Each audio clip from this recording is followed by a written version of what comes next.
दोस्तों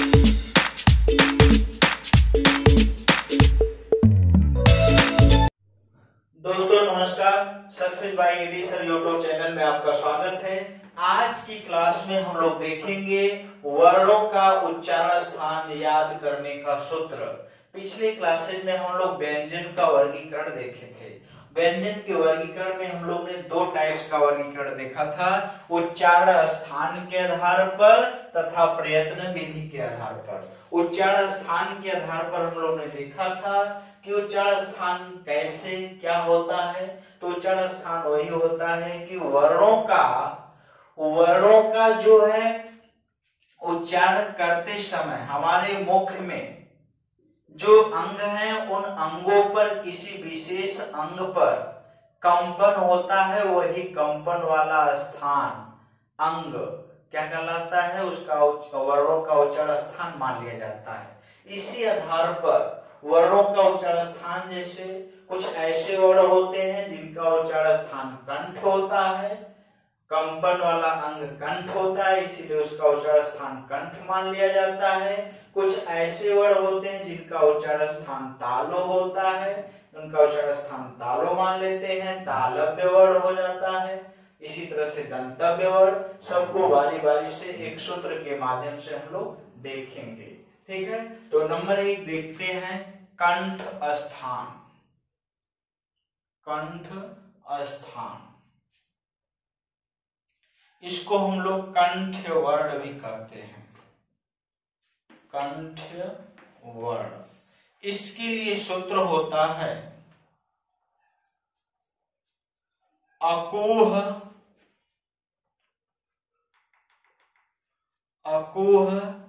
विसर्जनीय नाम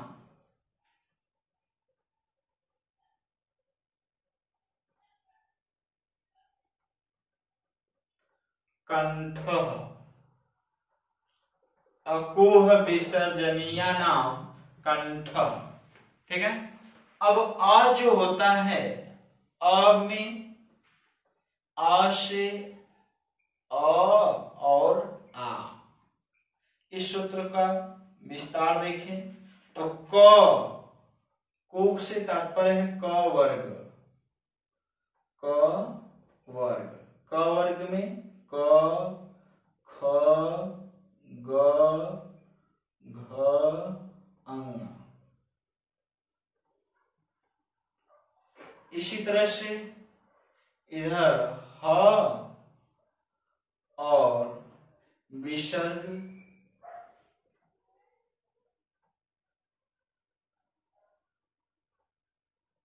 जैसे अ। ठीक है, ये है आपका अकुह विसर्जनीय नाम कंठ, अ आ। ठीक है, कु से क वर्ग, क ख ग घ अंगा, ह और इधर क्या है विसर्ग। अब प्रश्न आएगा कि क का उच्चारण स्थान बताइए, तो क का उच्चारण स्थान क्या होता है, कंठ होता है।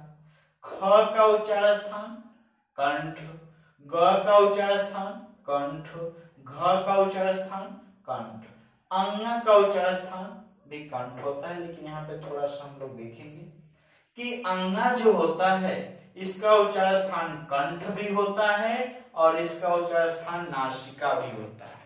ठीक है, तो इसका उच्चारण स्थान क्या होता है, नासिका भी होता है, नासिका भी, और जो है कंठ भी होता है।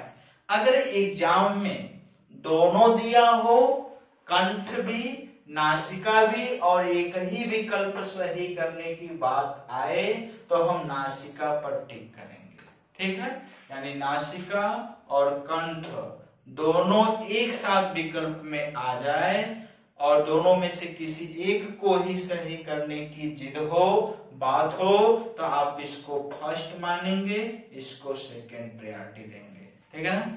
इसी तरह से प्रत्येक वर्ग का पांचवा जो वर्ण होता है, जैसे क वर्ग का अंगा, च वर्ग का इया, ट वर्ग का अड़, इस तरह से प वर्ग का म, इस तरह से जितने भी प्रत्येक वर्ग का पांचवा जो वर्ण होता है उसके उच्चारण स्थान दो दो होते हैं। एक वो मूल वर्ग का उच्चारण स्थान और दूसरा नासिका।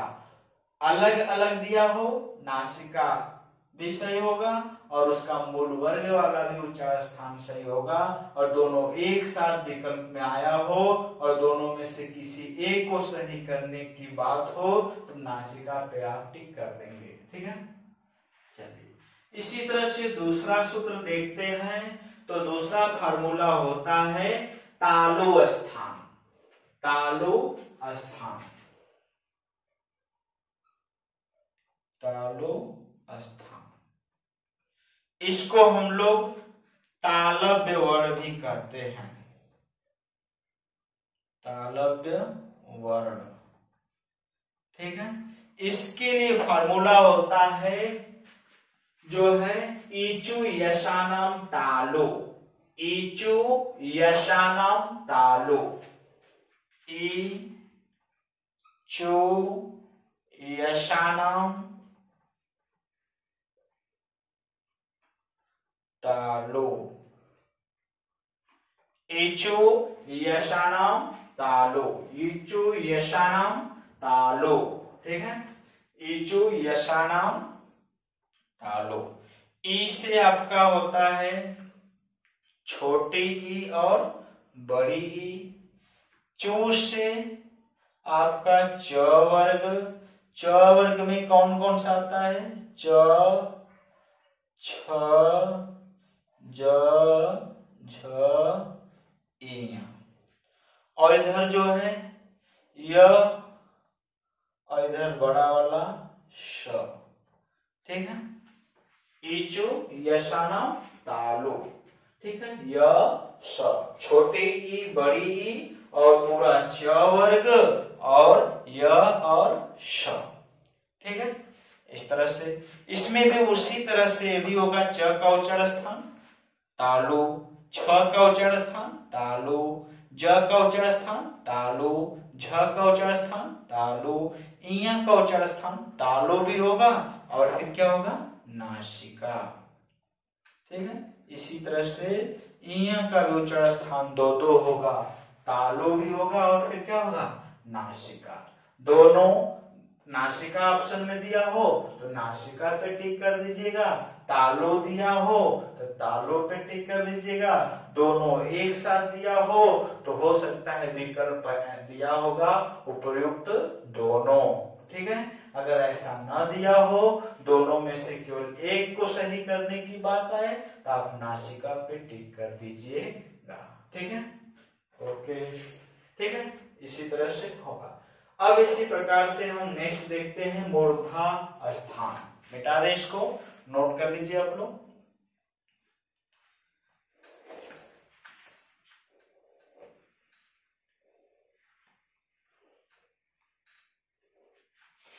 मूर्धा, मूर्धा स्थान,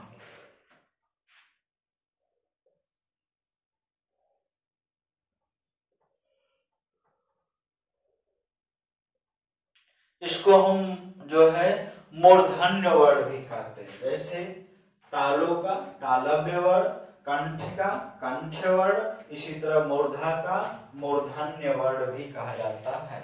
इसको हम मूर्धन्य वर्ण भी कहते हैं। इसके लिए जो सूत्र होता है मूर्धा उच्चार स्थान के लिए जो फार्मूला होता है रीटू रसाणाम मूर्धा। रीटू लिखे, रीटू रसाणाम मूर्धा, रीटू रसाणाम मूर्धा, रीटू रसाणाम मूर्धा, रीटू रसाणाम मूर्धा, रीटू रसाणाम मूर्धा। इसमें भी देखिए, इसको भी तोड़ें तो क्या होगा? री और टू से क्या होगा? ट वर्ग। ट वर्ग में कौन कौन से आते हैं वर्ण?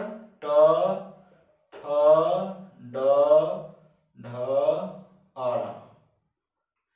इसी तरह से र और श, ठीक है। क्लियर? नेक्स्ट देखें तो कंठ हो गया, तालु हो गया, मूर्धा हो गया। अब नेक्स्ट देखते हैं दंत स्थान। उच्चार स्थान क्या? दंत, दंत स्थान। ठीक है, दंत स्थान। इसको हम लोग दंतव्य वर्ण भी कहते हैं। क्या कहते हैं? दंत्य वर्ण या दंतव्य वर्ण। ठीक है, दंत वर्ण या दंतव्य वर्ण। इसके लिए फार्मूला जो होता है, सूत्र होता है लृ तु लसानम दंता। लृ लिखे, लृ तु लसानम दंता। लृ तु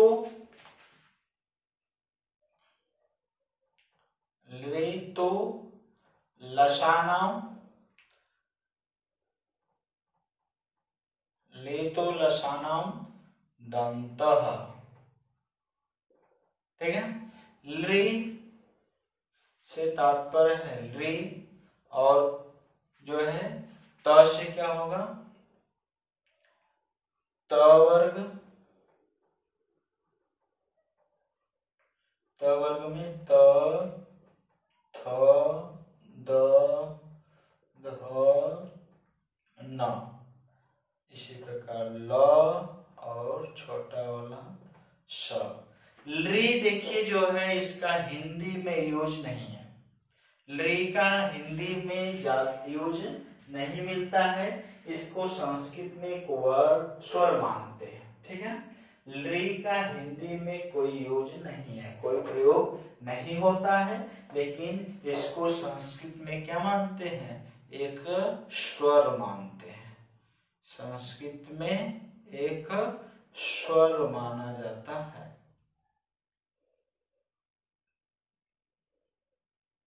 ठीक है, और इसी तरह से त वर्ग में टोटल जितने भी त वर्ग हैं, त वर्ग का उच्चार स्थान क्या होता है? दंत होता है। इसी तरह से ट वर्ग का उच्चार स्थान क्या होता है?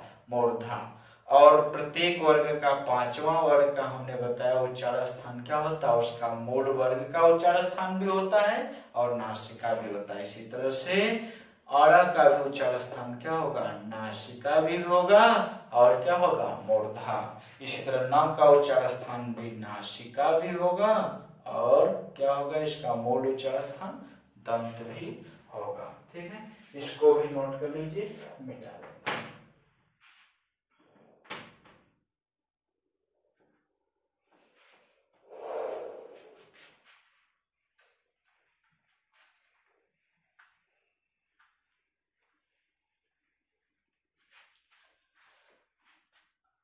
अगला उच्चार स्थान देखते हैं ओष्ठ, ओष्ठ स्थान।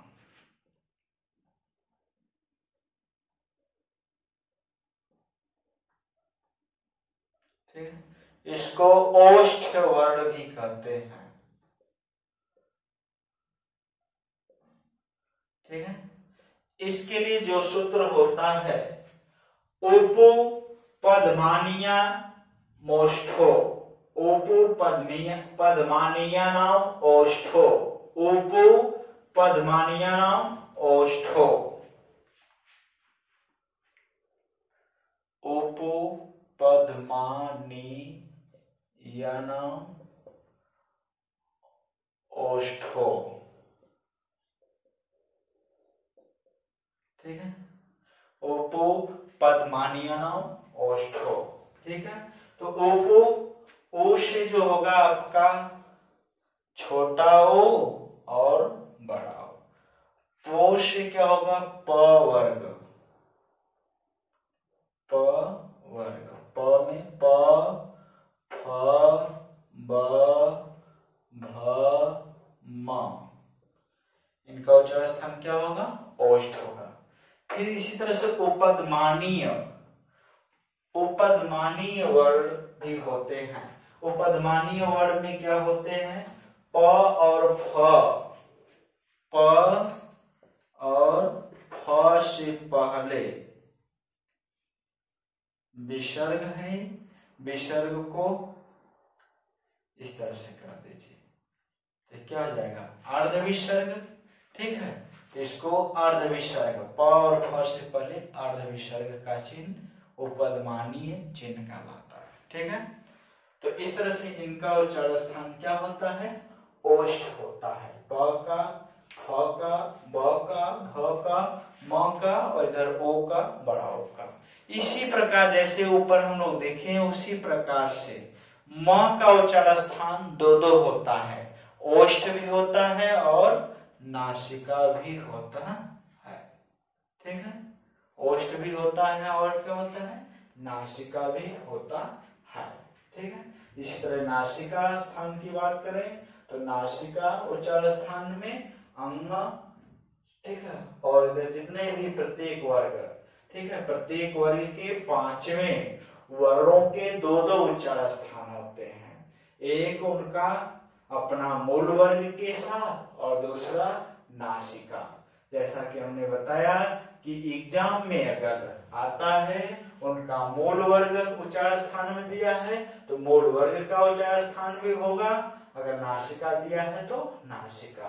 दोनों दिया है और दोनों में से केवल एक ही विकल्प सही करना है तो किस पे टिक करेंगे, नासिका पे। ठीक है, चलिए एक इसी तरह से और फॉर्मूला थोड़ा सा इसके अलावा भी देखते हैं। तो दो दो का कंबाइन अंगों का एक उच्चारण स्थान होता है, उसमें भी दो देखते हैं। कंठ तालु उच्चारण स्थान कंठ तालु, यानी कंपन जो होता है कंठ पर भी होता है और तालु पर भी होता है। ठीक है, कंठ और तालु दोनों, तो इसका उच्चारण स्थान क्या जाता है, कंठ, कंठ तालु स्थान। इसको हम कंठ तालव्य वर्ण भी करते हैं।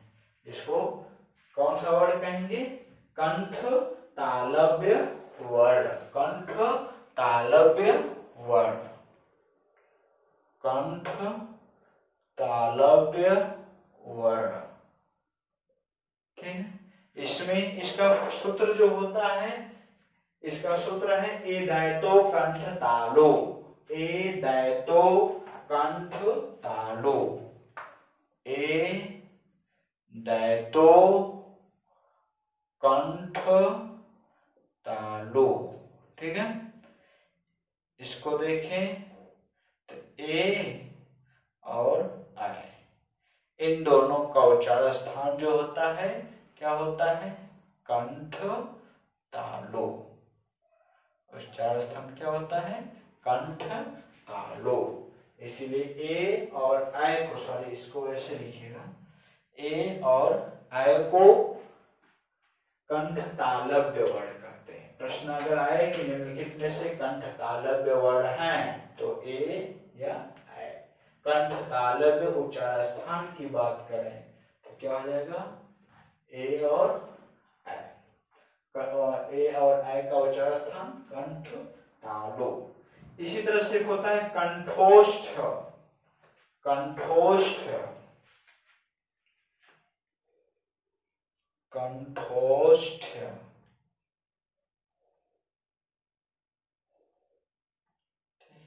स्थान। ठीक है, इसको हम कंठ ओष्ठ, ठीक है, इसमें कंठ और ओष्ठ दो दो अंगों पर कंपन होता है, कंठ पर भी होता है और ओष्ठ पर भी होता है। इसमें होता है ओ और ओ, ओ और जो है ओ और औ का उच्चारण स्थान क्या होता है, कंठोष्ठ। ठीक है, कंठोष्ठ उच्चारण स्थान क्या होता है, कंठोष्ठ।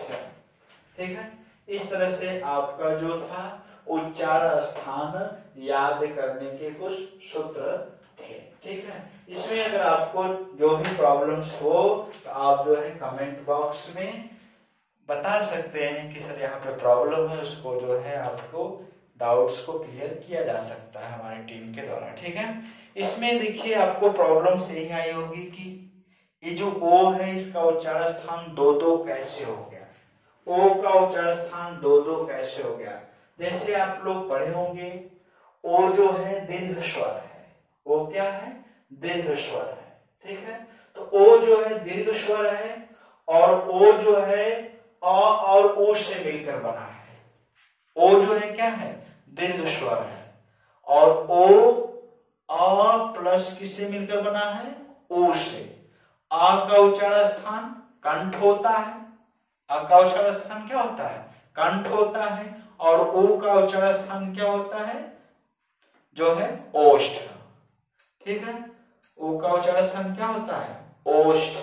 तो इस आधार पे आपका जो है क्या हो जाता है, ओ का उच्चारण स्थान क्या हो जाता है, तो जब ओ का उच्चारण स्थान क्या होगा, कंठोष्ठ।